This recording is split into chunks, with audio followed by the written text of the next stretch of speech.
अगर आप सुनना चाहते हैं तो फिर सुनिए, बताइए। मेरे पास बहुत सारे ऐसे सबूत हैं जहां इंजीनियर्स की ट्रांसफर्स में पैसा लिया गया है और बहुत बड़ी रकम ली गई है। लेकिन अगर इस इंटरव्यू के बाद उमर साहब ने कहा कि सबूत लेके मेरे पास आइए, मैं इंतजार करूंगा कि हमसे कोई सबूत मांगे। वो तमाम लोग जो इस ट्रांसफर करप्शन स्कैंडल में जो विक्टिमाइज हैं, वो हमसे आके मिलते हैं, वो बताते हैं कि किस किस ने पैसा लिया है। Chief engineer, superintendent engineer, executive engineer, assistant executive engineer, JEs तक की ट्रांसफर्स के पैसे मांगे जा रहे हैं, लिए जा रहे हैं। हमारे पास एक नहीं अनेकों सबूत हैं, प्रूफ्स, एविडेंस हैं, जहां इंजीनियर से पैसे मांगे गए, पैसे लिए गए और फिर उनकी ट्रांसफर भी जब की गई तो जब उन्होंने उस पर एतराज जताया तो मॉडिफिकेशंस के भी पैसे मांगे गए। इस तरह सिस्टम चल रहा है जी। लेकिन ये बताइए कि एक्शन क्यों हो रहा है? एजेंसीज कहाँ पे सोई हैं फिर,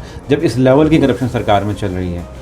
मरकज़ के हाथ में एजेंसीज हैं बहुत सारी, वो चाहें तो इन्वेस्टिगेट कर सकते हैं इन चीज़ों को।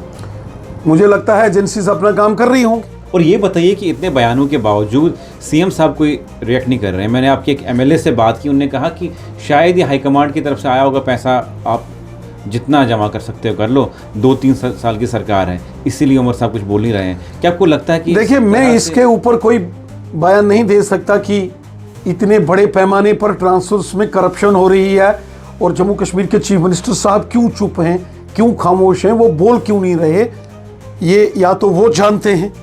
इस पर मेरा कोई बयान देना, इस पर कोई इल्ज़ाम तराशी करना, वो मैं ठीक नहीं समझता।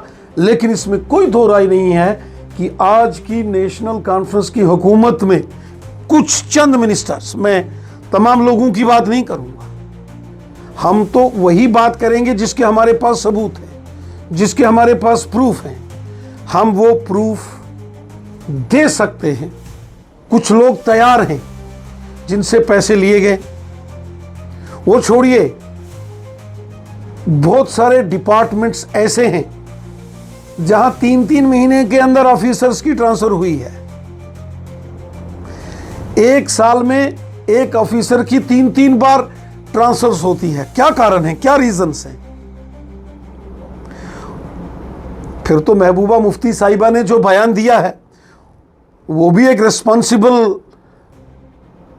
एक पॉलिटिशियन है, चीफ मिनिस्टर रही है ये, और हमसे कोई सबूत मांगेगा, एक नहीं कई सबूत हैं, कोई मांगे तो सही।